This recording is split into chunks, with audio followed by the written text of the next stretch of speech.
Welcome to another episode of the Blue Room Weekly Summer. And we say summer because the weather, I don't know where you're obviously down south, aren't you, Warden, all the time? Well, that's where you live anyway, so I hope you're down here all Sadly, the yeah. time. I was going to say, mate. But no, traditionally and like conventionally, it's a lot warmer down south anyway, isn't it? Given the way the equator is and all that sort of thing. But I have to say, up here, we've had some mixed days. It's been typical British summer, really, to be honest with you. It was pissing down yesterday. Today's been lovely, though. And I'm a bit gutted I didn't get out on the golf course. But um, summertime, no footy, Euros on the way. How are you sort of feeling at the moment? Obviously, you're the teacher as well.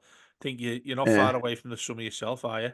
Yeah. Me holidays. Do you know what? It's obviously when this time of year comes and you have the sort of wind down of the league season and everything comes to a stop. It does go into a little bit of a lull. And I think, we've got the summer tournaments with the Euros coming up, as you mentioned there. And I think I know obviously with the news today and teams making the squads and it's around the corner, but I don't know about you. I just feel like there's not being as big a build up as normally you get Me? for the summer tournaments. I don't know why that is. I'm sure when it kicks off it'll be huge and it'll be everywhere, particularly when the England games are on. And I think whenever there's football on sort of twice, three times a day, in the summer as well on TV to watch, I think everyone always looks forward to that no matter who the teams are. It's always a good time to watch. And, the European Championships have always been quite a prestigious thing to be a part of and win. So I'm sure when it happens and when it comes along, it'll be one of the most talked about things, one of the most watched things of the summer. But yeah, it's been we're in that sort of lull, aren't we, between the fixtures coming out again, pre-season starting, transfer news and all that sort of thing. It's a bit quiet at the moment, isn't it? So I think once the Euros happen and then stop, and then the new season heading into pre-season picks up, things will start coming to the fore again, and I'm sure we'll have plenty more to talk about. Yeah, it feels very nice, very summery, late nights, warm weather. It just works for me all day long, Dave. That's it, mate. That's it. It's funny, isn't it? Because when I was a kid, probably up to like recent years, really, when the Premier League season finished, I used to get proper down about it and think I've got to wait 3 months before the Premier League's back again. What am I going to do this summer? Because obviously I like other sports, love me golf, love cricket, all that sort of thing. But it pales into insignificance when you start thinking about your club and the Everton side of things. And when it comes to Euros or the World Cup, and obviously we're quite fortunate it happens every other year.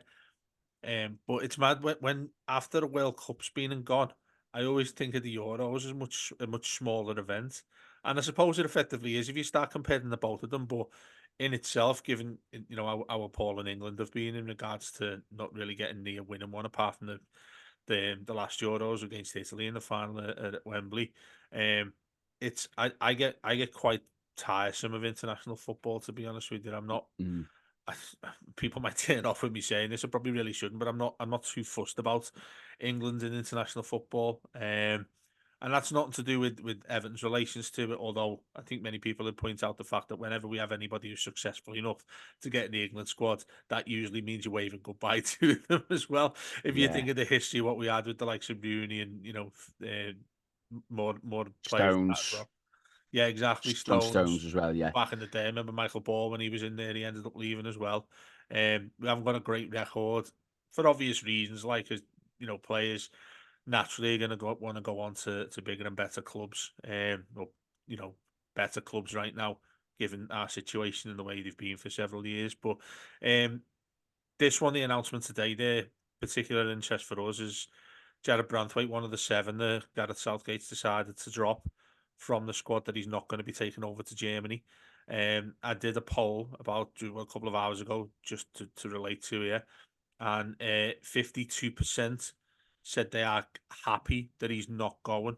Happy probably being the wrong term, but they are, you know, pleased or it's better in Everton regard that he's not going over to Germany. And obviously 48% said that they're gutted that he's not going. Um, I'm very much in the boat that I'm really happy he's not going. And that's obviously that's a selfish point of view as a fan. I think what I'm with me saying that, not that I don't want him to go and do fantastically well for his country, absolutely not. I mean, I'd love to see him do that, but I think we typically know, given what we've just referred to there about traditional Everton players in recent years when Everton have been quite poor, that has generally led to them leaving the club. Um, And that's not to say he did it, he won't go, or it gives us more of a chance of him not going. I just feel that it happens a lot more quicker if that. I just imagine I always have this scenario when you've got one of your players, a good player, if you've got them in any international squads, really, when your team itself's doing poor. So for instance, Pickford's probably booked that trend, to be fair, because he stayed with us and looks like he's probably going to see out his career. With Everton, it might well be the case now, given that he's in his 30s. But when I look back on it, I think, well, if you've got like Stones you referred to there, when they're at international teams, so when they go into the camps and all that sort of thing, I'm thinking, what are the conversations like in general about a gang of lads there? Half of them have won the league, other half have won European competition. You've got like Harry Kane there winning, well, didn't this year, but at Bayern Munich, players generally who are in the international team are at the better clubs in the Premier League. I can't imagine where there isn't going to be a circumstance where everyone's sitting around talking about the clubs they're playing at and refer to those things, because it's natural conversations. It's always going to be that level of conversation about football between a gang of lads. I think it's natural. And by that token, I think you're looking at lads who are thinking, "Do you know what? I need a bit of that. I want a bit of that." And it's not that they need. That's not the catalyst of them wanting to leave anyway. I would imagine that's not the case anyway, even if they want to go on to bigger and better things. Like, I'm pretty sure Jared Branthwaite doesn't want to spend his career fighting relegation battles at Everton.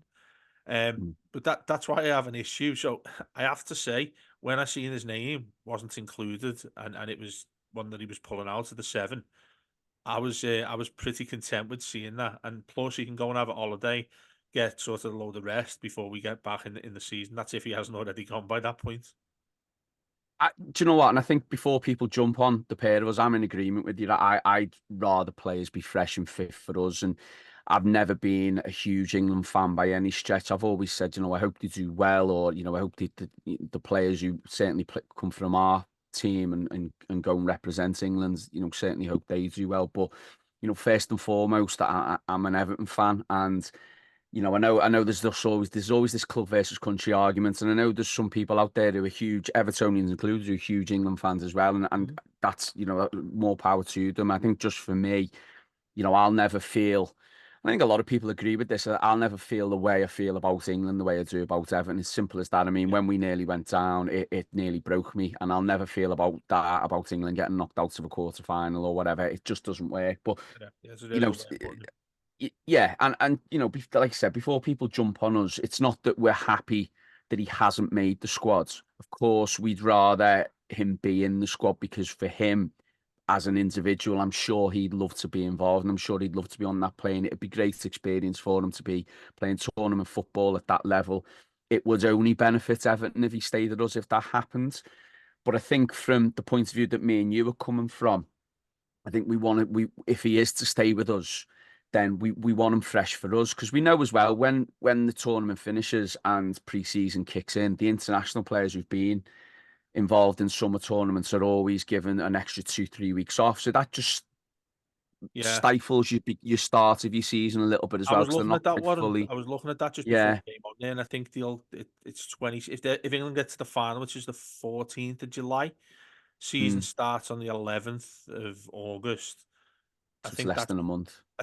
yeah. I think it's 26 days from then until the start of the season.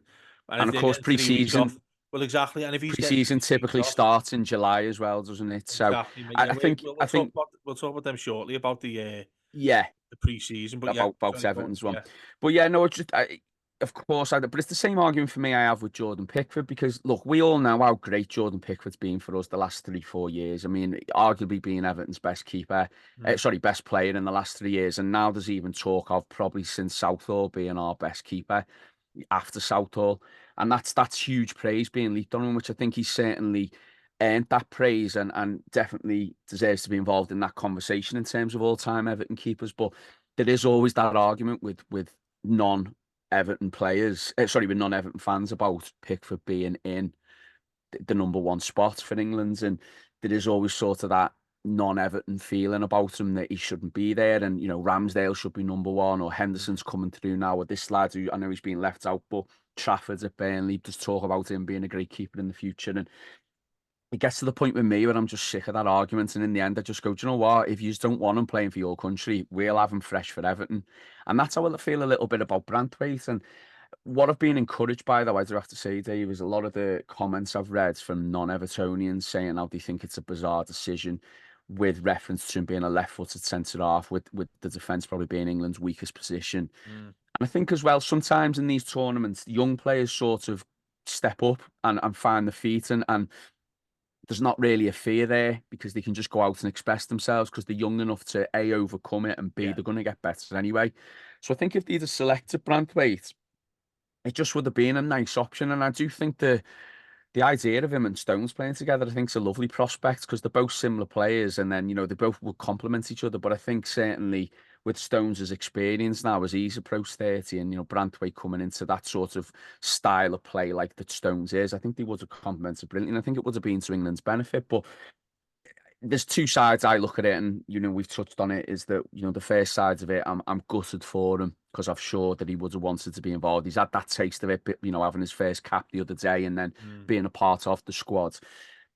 And then the second part of it is, like I said, selfishly as an Evertonian, I'm glad he, is not going to be involved because he's going to be, if he stays, fresher for us.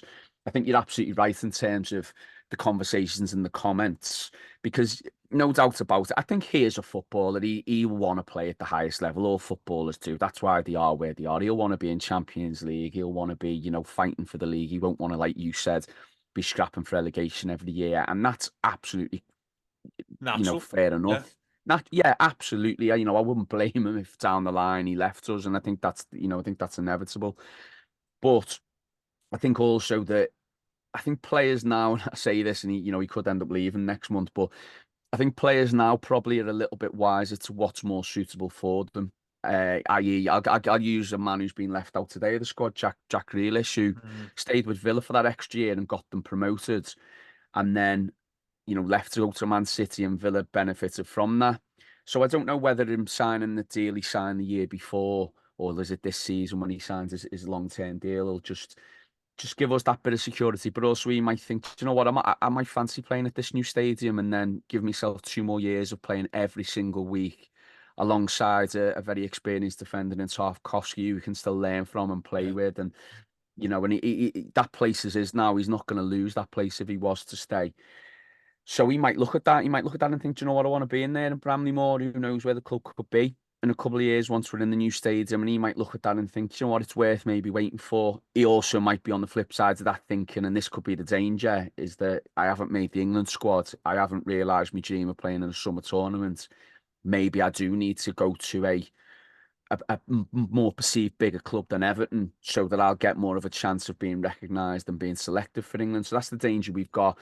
But yet overall, you know, I would have loved to have seen him there. It would have been a nice thing to see an Everton player represent, especially a centre half like him, play for England.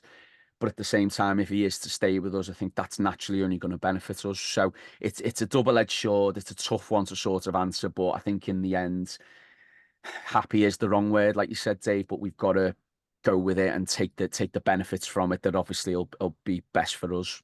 yeah. I mean, I think I've just worked out, as you're saying, this really a better way to put this, because I've got so many friends and so many people who hammer me when I say I'm not. I really don't care how England do in competitions. I really can't stand international football. I love it in the summer when the tournament's on. Don't get me wrong, I'm a complete hypocrite when it comes to that. But again, England, and I'm not that, I'm not part of a like Scouts Not England sort of brigade kind of thing, but it's just international football naturally has never been my sort of thing, really. I can't stand international friendlies which break seasons up and all that, first and foremost. But wait, yeah, I think what you're saying there about Branthwaite as well. Obviously we don't know him personally or what he's like in terms of his level of intelligence, but he seems a pretty laid back sort of character. Seems to me like he's somebody who got that call today, which I'm pretty sure he'd say that he sort of thought he wouldn't be the one that goes, Mm, given his inexperience, given that he only had his first cap the other day. I think ironically, I think it's quite bizarre the fact if you look at England's lineup of defenders that they've got, I'd taken the Everton cap off as well. Really, I think I'd put him there in the top two or three defenders that they've got to take with them. I think you've got Stones, but now they've Maguire's out of it. You've got another option there. There's going to be an inexperienced younger player probably going to be the guy that's sit next to Stone. So maybe you're looking at that thinking, do you know what? I feel a little bit gutted about this day. I think if you look at Madison's tweet after this, saying he was devastated and expressed himself really well, but then said, "Head back down, crack on. I'll get to the next one." I think that with Mm, Branthwaite at the age he is, he doesn't really have to be particularly concerned with getting a game at England, given what we know he is and what he's going to be, and what he already is with us. Um, mm, and yeah, I mean, also feel with him too. I think you're right about he's at a stage where, and I think this is where modern day football and what what should be of the way it clashes here. I haven't worded that greatly, but what I mean by it is what's best for Branthwaite would be, and again, try not to have an Everton biased opinion on this, but would be to have another season of Premier League football. Don't forget he came back at the start of the other season when he was over in the Netherlands, sort of applying his trade over there. Come back here, he's been a sensation for us. No question about that whatsoever. But I'm thinking if he goes to, let's say, Manchester City there, I mean, I think Pep Guardiola would be absolutely delighted if he was seeing him along John Stones throughout the summer, being able to watch a few free games to see what they'd be like together.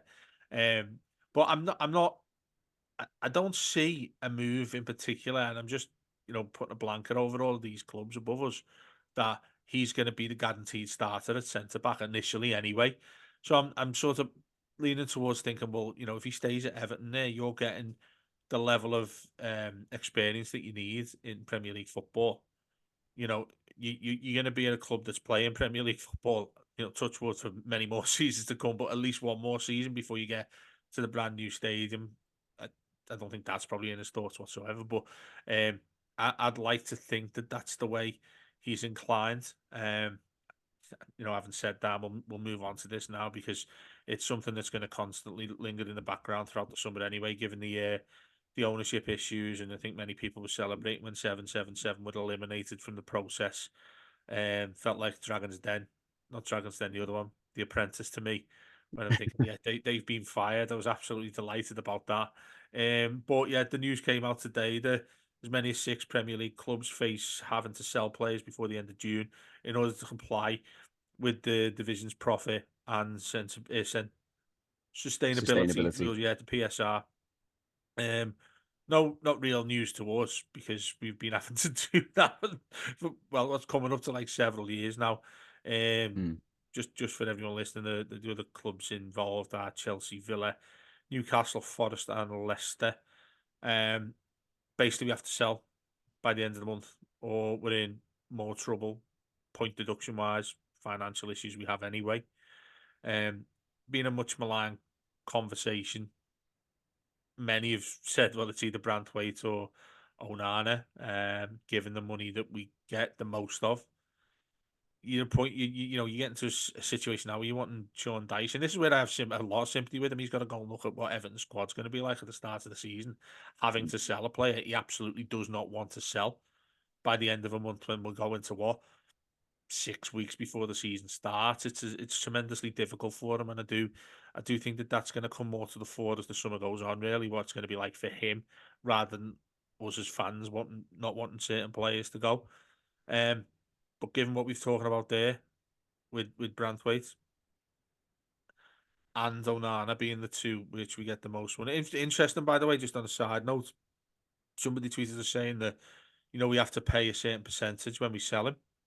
Yeah, You said I think 10% we like have to sell on pay. fee or something. Yeah.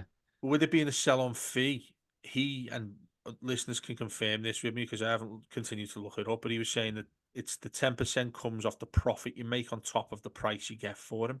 So, i.e., Mm, we got him for say flat 30 million. We mm. sell him for 40 million. They only take 10% of the added Of the on. profits. Yeah, exactly. Which Yeah. makes it a little bit more easy to digest, doesn't it? Really, but Mm. um, I mean, I can't see it being beyond him. It'd be the player that Everton are trying to receive enough money for to get past this PSR issue. Yeah, I think he's obviously one of the ones considered. I've read about Arsenal's interest in him and a few other clubs are interested in him, and we've talked long about Onana probably being one of them, and Branthwaite too. I think it's not that encouraged is the right word, but I think with the statement that Everton put out last month was it about how they need, we are going to naturally trade players, and there's a number of reasons for that. And it was quite an honest statement actually when it said about Oh, well, the yeah. financial situation. And I think overall that was appreciated at the time, and I think it just gave us a little bit of a, like, the news now that's come out today, as you said, it's not a shock. We've had that in the back of our minds. So there will be trading. I think I, I know there's many views about Kevin Thelwell out there about whether he's done well, whether he hasn't. But what I will say is it appears that there is a plan A, a plan B, a plan C, and if need be, a plan D. Mm, And I remember one of the key things he said on the brilliant BBC podcast that Julia Bold did. I remember him saying that one of the things he learned was they're not going to sit around and wait for teams to make a bid or come to a bid that Everton wants. It's, do you want to sign him for this amount of money, yes or no? And if you don't sign him, then we'll leave the deal where it is. If you do want to sign him, it's there. And it was also it was somewhat more of a more ruthless, I suppose, approach from Everton in terms of buying and selling. So I think that's perhaps put us in a bit better position now that we know what the plans are if Anana and Branthwaite goes. I'm sure there's plans. Let's say, for instance, there's a plan if both of them leave. There's a plan if only one of them leaves, and there's a plan if neither of them leave. I can't see that being the case if neither of them leave. But I'm sure they've got, from what they've said, different things in mind, or you'd certainly hope. And I think that there's a bit of cynicism around that because of previous history with regards to Everton and transfers. But that's, like I said, encouragement probably isn't the right word, but that's probably where I am with it now, is that I think that maybe is something in place if whatever happens happens. But the word seems to be coming out that yes, we do probably need to make some money first just to get over that line and not be deducted points. I think if we can, I think with the understanding of we do need to sell someone, I think everyone's first choice would be selling an Arna and keeping Branthwaite. I don't think anyone would probably have too many qualms with that happening. I think that my concern longer term as we go more into the summer is the recruitment side of things, because we did well last year, especially towards the back end. And we had spells where we did really well in certain patches of the season. But as me and you have talked about a lot on here, it was those times of the year where it became long and it became worrying and it became quite tiring and draining in a lot of ways to worry about what was going to happen because we weren't picking up results. And you do need a freshness to the team. And where it looks like we're not getting any sort of young players coming through recently, I think what they're trying to do by the sounds of things is tie down players that are already there to keep the squad as solid and as consistent as possible. But it'd be ideal if we could add one or two or three. I think probably that's what we need if we were to look at strengthening in the summer. mm, But how that happens is a big concern because we don't know if we do sell a player how much of that money we're going to be able to recoup to spend ourselves and how much money is available, particularly with the way that the ownership issues are still dragging on and wrangling on. And I'm sure the club, after what's happened in the previous season, are doing everything they can to not put us in a position where I hope they're doing everything they can to put us not in a position where we've had 8 points deducted. And I think that if we can get to August, whereby there's shoots of of recovery there, and we've maybe added one or two and only sold either deadwood or players that we'd rather, if we haven't sold, say, the likes of Branthwaite, then that's where we can be positive. I think time will tell, and I think in that sense, it's still going to be a long summer.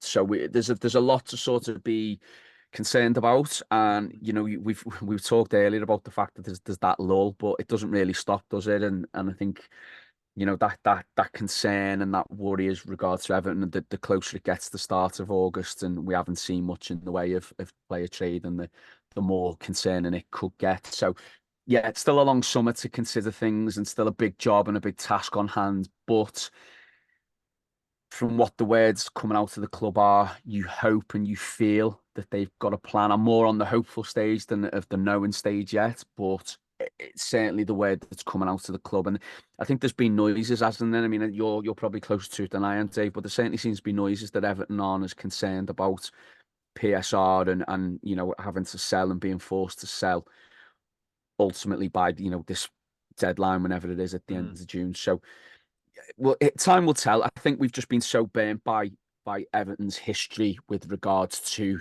doing things properly off the pitch that there's that as I mentioned earlier, there's that cynicism there about what could happen, and time will tell. And I suppose we can't really answer that question now. It's just we've got to wait and see. Yeah, and I think, there's a question I wanted to put to you here because obviously it's going to be really frustrating for us. I think it's inevitable. It's going to be frustrating in terms of recruitment, what we're able to do. I think many people, and I'm included in that, think, you need to delve into championship level as well and see, because always there's been a lot of gems in there. We've seen it in the past. We've been doing that. We've made some top class players come through from, Tim Cahill's obviously going to lead the line in that. If you look back on players we've brought from the divisions below the Premier League, I think it'd take a bit of a deeper dive into the fact that the Championship hasn't never been further from the quality of the Premier League these days, given the financial status of many clubs who are able to go and buy whoever they want, like the top six and whatnot.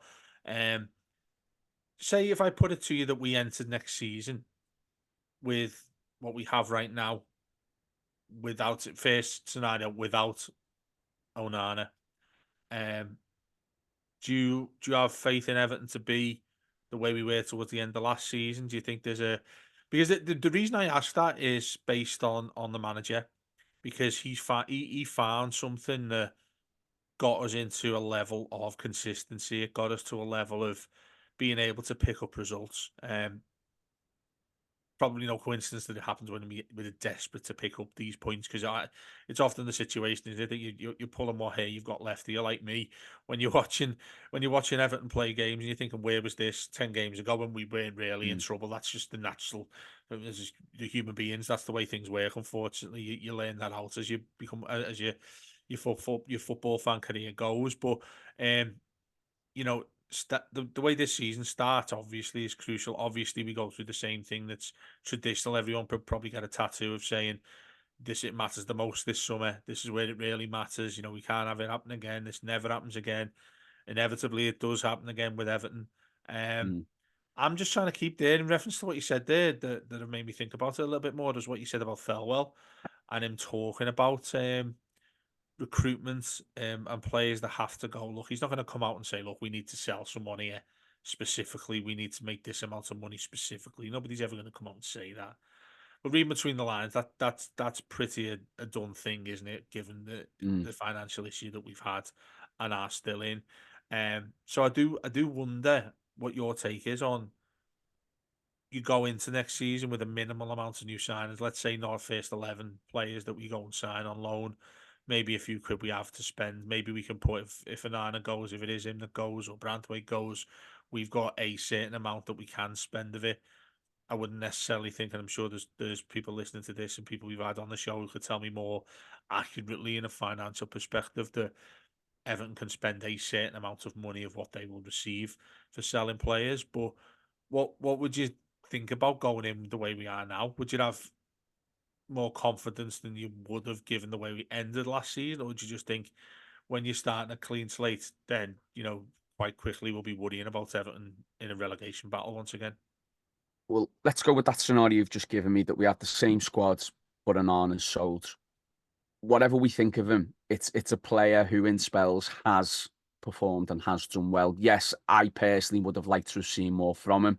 He's got his naysayers out there. He's got his fans out there who think he's going to be a brilliant player, and I'm probably somewhere leaning towards the naysayer side of things. But I do recognise that he has been effective for us at times, and you're going to miss out on that. At the end of the day, it's a player that you've lost and you've missed out on, and it's not going to be a part of your squad, and you're naturally a weaker team because of that, numbers wise, but also a player of his presence and his size and his strength. So we would be weaker, and I would be concerned and I would be worried. And I'd be very surprised though, Dave, if we haven't added bodies between, even if we sell, I wouldn't be surprised if we don't add bodies in. And you've just got to hope that the manager and the director of football between them can recognise and select players under the profile that they want that will help Everton. Yeah. We haven't seen too much in the way, of course, we haven't seen too much in the way of Dyche in terms of his signings and what he wants, because he hasn't had much to sign with, really, let's be honest. But I think we know the summer's going to be a real test of that. But I think that he he's proven, I suppose, to a degree that he is good at selecting characters and knowing what characters fit the profile. And I'm basing that off a lot of what he did at Burnley, of course. But he always had players and who wanted to play for him and the club. And I think one of the bonuses for me that I've seen coming out of the back end of last season is some of your players, players like Ben Godfrey, who's been on the peripheral and started games, but being on the peripheral largely has come out publicly and said how good the team spirit has been and how much they've wanted to fight for one another. Yeah, And I think that's all you'd ask for. And I think that you've got to credit Dice for galvanising that feeling within the squad and within the team. And a lot of players have come out and said similar that there was a real mentality, particularly when the points were deducted, that they wanted to see out this season and keep the club where they felt and where we felt it belonged. So it's an encouraging sign for that. And I think that if we sign players that fit that profile, then I wouldn't be as worried. And as I said, I think I'd be very surprised if we didn't add one or two in that would make me still feel that way. But if you present that scenario to me where, we keep the same team as we've got and Anana's gone, you have to be concerned and you have to be worried because that there was long stretches of the season where we didn't win games and we didn't play well. And that was with him not being involved as mm, well. So yeah, it's worrying, but like I said earlier, you've just got to hope that there's a plan in place, and I'm sure I'm sure there is because they've had now long enough to know what this summer was going to be about, and I think that they've probably worked according to that. So we'll see. It's hard, Dave, isn't it? Because all we can say at this moment is we'll see, and I suppose mm, all we can do is react when signings are made or when players are sold. So it is hard to offer that, and we're talking hypothetically as well. But simply put, we've got to add. If even if we sell, we simply have to add. The squad needs freshening up. Whatever happens, every other team will, add to their team, and signings will be made. I'm sure by every other Premier League team, and we've got to swim with them, if you like, because otherwise we'll get left behind. yeah. It's essential, isn't it? That thing. Everton have got to progress with recruitment, and I think me saying that many people listening to this will shudder a little bit at thinking that we have to go and do that hand in hand with the financial predicament that we're in as well. But yeah, I mean, this is one of our first summer weekly shows over and put everyone on a massive downer here, talking about sort of Yeah, things that might take us down. But just before we go, we've only got a couple of minutes left. The pre-season games were released, which I yeah, think many people laughed at. We've done this sort of thing before, and it does make me smile. The years that we've gone by, where you've gone to places like the States, where you know quite well, we've been yeah. across the country. We're going across the country this time, but we've been to Germany, we've been to various places. Always typically gone over to Spain for the pre-season friendly. Mm. Obviously, welcome the traditional pre-season the week before the season starts at Goodison. That hasn't been released yet. Um, Fair to say, I was a little bit felt a little bit let down by the fact that we've got, no offense to them, Salford, Preston, and Coventry on our list so far. Um, Easy ones to travel to, I suppose, in the summer. Get a beer or two while you're watching us, Mm. and a load of reserve players and kids on the road. Yeah, as fans, you'd always look forward to maybe that trip to Germany or maybe somewhere because I've said before on the show we've been starved of European football as fans, and we love a European tour and a European journey, and they've sadly been too few and far between. And you do look to the pre-seasons for that fixture where you go, yeah, I'm up for that, and I'll enjoy that. But I think from a club point of view, they've probably looked at it and thought if we stay local, it's a cost-cutting thing as well. We haven't got to True. spend Yeah, loads of very money true. if we do a big pre-season tour. So maybe that's factored into it. I don't know. But also as well, last season it was, the likes of Wigan, wasn't it? Stoke, those type of teams away from home. And it actually stood us in good stead in the end. So maybe he's looked at last season and thought, you know what, that worked. Maybe we could do that again. Yeah, But I think we'll get a lot out for the Preston game. I think from a fan's point of view, it'll be a good little day out because it's close. Get that yeah, Ormskirk train up to Preston, and there'll be a lot of supporters out that day, and that'll be a good one. And then Salford, if people can get the tickets, it's obviously only up the road as well. And then Coventry, I think, is an interesting one because they've obviously proven last year with their FA Cup run that they've got the ability to trouble sides, and I think that'll be a good test for us as well. And I'm sure before the season sorry, the summer finishes, that they'll add another one, possibly two fixtures, and as you said, maybe that Yeah, that final Goodison pre-season fixture. So yeah, it's probably going to be a very efficient, typical dice, if you like, pre-season. yeah, But look, if it gets us off to a good start, and we get that Goodison bounce, and what I mean by that is, we're obviously entering the last season at Goodison, and you'd hope that that plays a part this season and to yeah, give getting us a good run. If that gives us a good start, Dave, then I don't care who we play it in pre-season. It doesn't bother me yeah, whatsoever. I think that we're all probably looking forward to seeing what signings are available and possibly, hopefully, for them games, and yeah, see how we turn out and how we perform in them. And if it gives us that good start, as I said, no issue with me whatsoever. And I just hope the people who go to these games enjoy themselves, have a good time. And I've certainly never been to Preston, so, and it's up the road as well. And it seems mad I've never been there, but I'd like to go to that one, and a few other people I'm sure will do the same. So yeah, yeah.